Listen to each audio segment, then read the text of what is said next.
G'day Bomber fans, we've all had a few days to get over the practice match over the weekend against St Kilda. All is calm after the big uproar from the fan base. Unfortunately though, we have another practice match coming up against Geelong at Geelong Park. Something tells me Saturday morning will be eventful on Twitter, so I'm going to preview that practice match, talk about what I want to see from it, who we should expect to see play, the usual. So let's get into it. Alrighty, so match details. It's not like the unofficial games last week. Every match is the same for this little mini round. All AFL rules, four quarters, 20 minutes and time on, clock stops. The rules are exactly the same as regular AFL rules. The only difference is the bench. You can make unlimited changes to the team, no interchange cap, so don't worry North Melbourne, and there is a squad of 26 plus 4 emergencies, so we will see 26 players play for every team over the weekend, which is fun. Now, details for our game in particular, it is on Friday the 1st of March, Essendon vs Geelong, Geelong Park, or GMHBA Stadium, whatever you want to call it. 5:10 PM local time, that is Victorian time. It's available to watch on KO and Foxtel, I believe. You can probably still get tickets to the game as well, free for members. I think there is only one other game on that day, later that night, so the footy world will probably be watching after work, I would say. Alrighty, squad details. Nothing yet. It releases tomorrow. I will chuck out a video tomorrow night going over it, but for now, we speculate on who we could see. On the screen is the squad from the last game, squad of 30. Now, Thursday we will name 30 players, but 4 will be emergencies. They will not play, and these will all be named straight away, including the emergencies. So you can take 4 of these players off, only 26 will be playing, and pair that with the fact that Jordan Ridley and Peter Wright will return and play minutes this weekend. It is confirmed. Maybe Nate Caddy as well. So that could be 3 more of these guys gone. That's, 7 missing from the 30 I have on screen. Now, there are obviously still some injuries. Shield is not going to play. Hobbs and Kelly are not going to be risked. Merritt missed a session, but I think he should be fine. He did pull up a bit sore from the St Kilda game. But yeah, this squad should tell us a lot about certain positions. I would assume Lewis Hayes and Alwyn Davey Jr. miss out. I would assume maybe another small forward is left out as well. Guelphy, Hine, Menzies and Gresham, it's a bit too much, I reckon. I think you guys are probably hoping Guelphy gets a wake-up call. He was pretty poor. So yeah, squad of 26 named tomorrow. Hopefully we have something to talk about, because last week's squad video was really anticlimactic.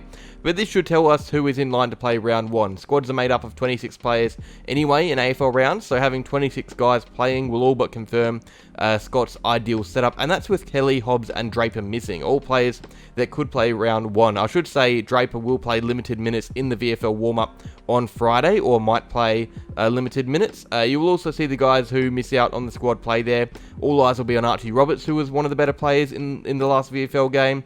And I'm keen to see how the Davey twins link up, because I'm fairly sure Alwyn won't be picked for the AFL squad. Alrighty, what to expect from the game? Well, this game will be a lot more systematic than the last practice match. This is where we really hone in on our game plan more and test it out to see how it holds up. The last game was purely tests and situational play and whatnot. I think if we get absolutely thumped here, it says a lot more than it did in the last game. There was a huge overreaction from that last match. I think it's silly, to be honest. But if we go out and get smashed again here, go crazy. Overreact all you want. I'm still going to wait and judge the team based on round 1, because intensity will still not be high on Friday. This isn't for premiership points. The stakes are minimal.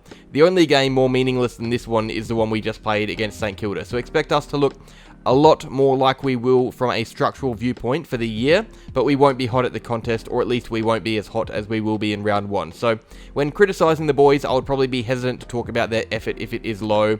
I'm not expecting the boys to go out and leave everything on the park. In fact, you probably wouldn't want them to do so. As I said, these games are purely about addressing systematic issues and seeing what works and what doesn't. No one is going to go out and actively try and win these games.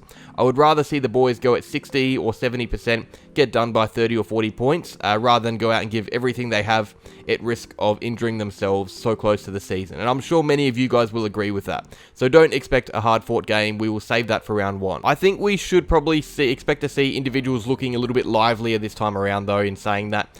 For this match, for many, it's an audition for round 1. Think of guys like Caddy and Jones, or Perkins and Sartas. There are some guys who fans are starting to have doubts about, so I'm sure we should expect to see performances from some of those guys who are unsure about their place in the team. Now, I know people will probably be a bit critical of that, but these preseason games are often very individual from an analytical view.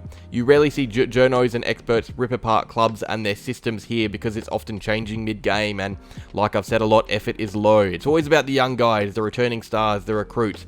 That's what people often look at in these matches, so expect some guys to put their hand up for round 1 because this is the last chance to do so before the season starts. Alrighty, what I want to see happen, I would like to see us address forward pressure from the zone as a whole. I want to be given reason to believe that Guelphy and Menzies have a place in the team, even if it's glimpses. I don't expect them to go out and chase all day, even glimpses of it is fine, just to see that they have the ability to stop teams transitioning so easy. That is our biggest issue right now in my opinion, the ease in which teams go from defence to attack against us, and Geelong are a very mature and well-drilled team in this regard, especially at their home ground, so it's a good test.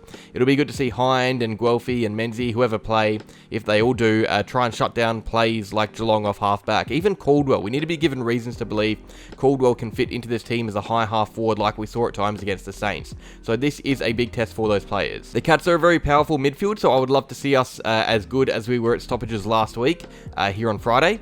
The Cats are a tough team to play, especially at Cardinia. They really squeeze you in and make games a bit of a mess at stoppages. So Goldstein, Merritt, Parrish, Setterfield, I want to see them really cement themselves as that base engine room. I don't know about Durham, I'm not convinced yet, but if he was to play centre again, it would need to be fulfilling in some way, unlike it was against the Saints. I need to see more output of our forward line. I spoke about their pressure before, but we need to see more of a presence with the forward line and see ways how we're going to come by goals in 2024. Wright should be playing, which is good. But with Langford, Jones and Wiedemann together last week, they just looked lost against the Saints. Same with the Smalls. We only kicked 5 goals as a team.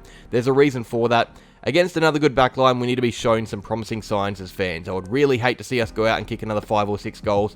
If that happens, then we can really start to worry heading into the season, because defenses are not good in these games. So I'd love to see some goals kicked against the Cats this weekend. I want to see players in roles that make sense. I spoke about Durham in the guts before. I want to see the reason Scott has enforced that change, or Cox, for example. I want to see him nail down a spot, or at least show signs in one, because right now he is just floating between 3 or 4 different roles and not really showing anything in any of them. Caldwell, there are certain players that I just can't see helping in the roles that I saw on Friday.